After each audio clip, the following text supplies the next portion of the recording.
خالد اسمع ده كده. السلام عليكم، ازيك يا استاذ خالد؟ عامل ايه؟ يا رب تكون فاكرني. لك الاجر والثواب. الراجل ده فعلا فاتح بقاله بتاع شهر ونص ولا حاجه من رمضان، او بجد فعلا بيصعب عليا.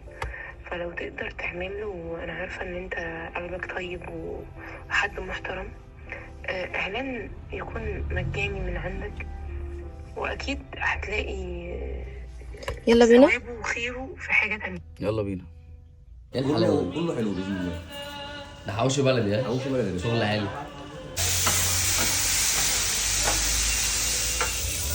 عارفين الصدمه بالنسبه لي ايه؟ ان الراجل ده طالع تحت البيت. اقسم بالله يا جماعه الراجل ده طالع تحت البيت. انا ما اعرفش ازاي، انا هو البيت فوق هو تحت. بص بقى العنوان بتاعه سهل وبسيط. بص بقى اشرحه لك كده، ركز معايا عشان ايه ما نتلخبطش. من دوران احمد زويل بتاع عبور الميه، تمام؟ على اول الشارع